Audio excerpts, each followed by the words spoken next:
You've stopped crying. The tears are gone, but you're still sitting there. You wipe your face with the back of your hand. The room goes quiet again. Your breathing slows. And there's a question sitting in you that you don't quite have words for. Is that it? Am I done? Or is the thing that made me cry still in here somewhere, waiting? Because some part of you can already feel it. Sometimes you cry, and when it's over, it's actually over. The weight lifts, the air clears, you feel washed out and clean. And sometimes you cry just as hard, let all of it out. And the second your face dries, the heaviness is still sitting in your chest exactly where it was. Like the crying never even touched it. And maybe this is the third time this month you've cried about the exact same thing. The same name, the same memory, the same ache. And you can't understand why it won't go away, no matter how many times you cry it out. Here's what nobody tells you about crying. Not all tears are the same. Some come up, move through you, and leave. And when they're gone, so is the weight. But others keep returning to the same place, and crying about it a 10th time never makes it lighter. And until you can tell those two apart, you're either exhausting yourself, trying to fix a feeling that only needed to pass, or ignoring one that was trying to warn you. By the end of this, you'll be able to tell, in the moment, which one you're dealing with. A wave that just needs to move through you and be done, or a signal pointing at something real you need to answer. And you'll see why getting this wrong in either direction is exactly what's kept you stuck. So before any method, we have to fix the thing almost everyone gets wrong. We treat all tears like they mean the same thing. Like every cry is a message that needs decoding, or like every cry is just emotion that needs waving off. And both of those are wrong because there are actually two completely different kinds of tears, and they need two completely different responses. Some tears are release, built-up feeling, finally discharging, pressure that had nowhere to go, finding the door, and once it's out, it's genuinely out. There's nothing left to solve because there was never a problem. There was just pressure that needed to leave, and some tears are a signal. They're not the feeling discharging. They're a finger pointing at something. Something unresolved, something you've been avoiding, something that crying alone will never touch. Think of it like rain. Some tears are a passing shower. The sky was heavy, it needed to empty, and it did. And afterward, the air is cleaner, the light is softer, and the thing is simply done. You don't fix a passing shower. You let it pass. But some tears are rain coming through a hole in your roof, and it doesn't matter how many times it falls, how hard it pours, how much you cry. It will keep coming through that same hole until you climb up and patch it. Crying harder never patched a roof. And here's what matters. Neither one is better. A passing shower isn't shallow. A leak isn't more profound. They're just different weather, and they need different things from you. This was never about judging your tears.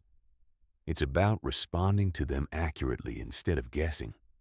Which brings us to the one rule everything hangs on. The tell is not how hard you cry. It's not the size of it, not the sound of it, not how long it lasted. A small quiet cry can be a signal. A huge shaking sob can be pure release. You cannot read a tear by how big it was. What tells you is what's left when the crying stops. If you feel lighter, emptied, clearer, like something lifted and moved out of you, that was a wave. It did its job.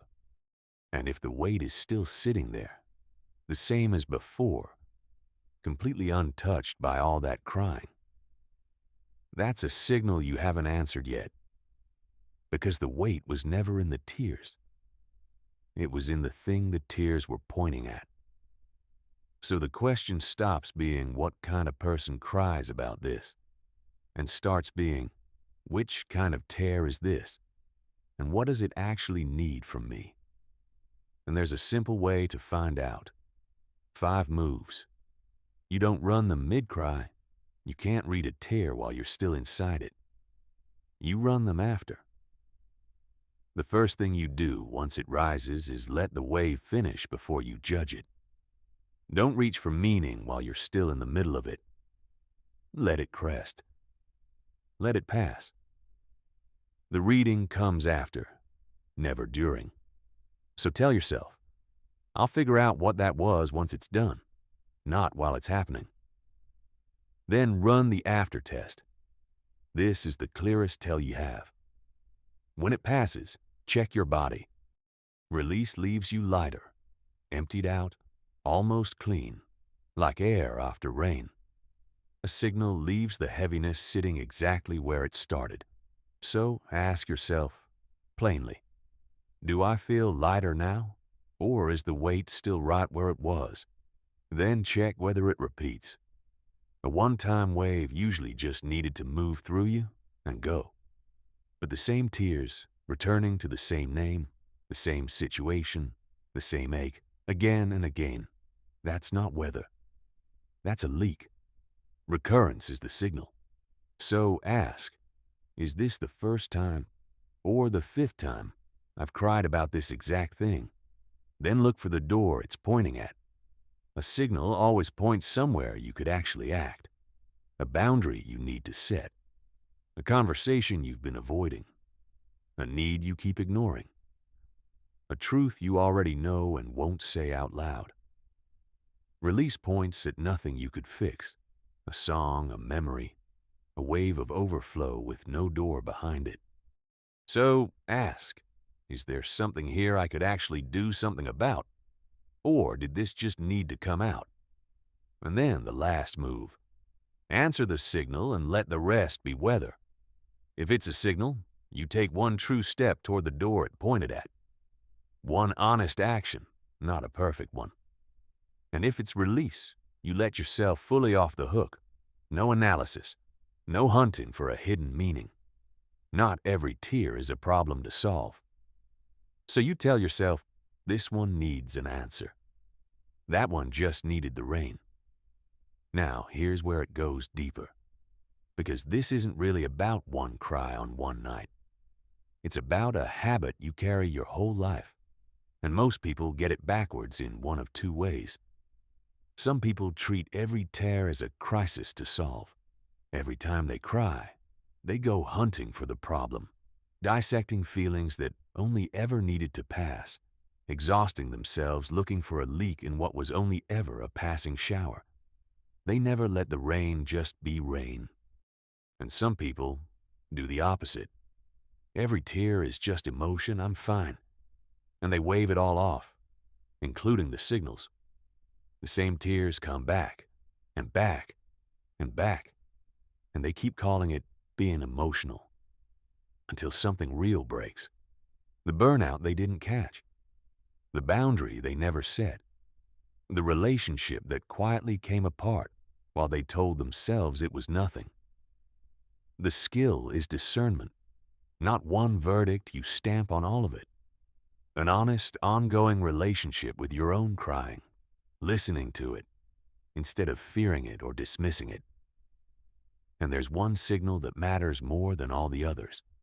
When the signal tears are constant, when they're heavy, day after day, when they're tied to grief or depression or burnout, or some old wound that never closed, that pattern is itself a door.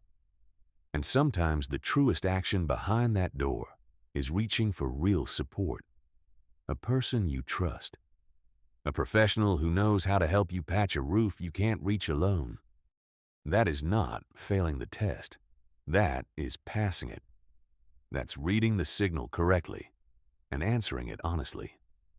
So understand what this was really about. It was never about crying less. It was never about crying more. It was about finally understanding your own tears. Picture the old version of you, crying and not knowing what it meant, spiraling into analysis over a wave that just needed to pass, or waving off a signal that needed answering, stuck crying about the same thing on a loop month after month because the leak never got patched. And now picture the new one. You feel a wave rise and you let it pass clean, and you let it go with no meaning attached. And when a signal comes, you recognize it and you answer it. You're no longer baffled by your own crying, no longer at war with it. You're fluent in it. That's what it means to be at home in your own feeling. In the next time, I want to go to the other side of this. What it means when the tears won't come at all. When you need to cry. When you can feel it sitting right there, and your body has gone numb on you, and nothing comes out. So if you want that, subscribe and hit the bell so it finds you. And before you go, tell me this in the comments. When you cry, do you usually feel lighter afterward? Or does it tend to come right back? Tell me which one's more you. I read them.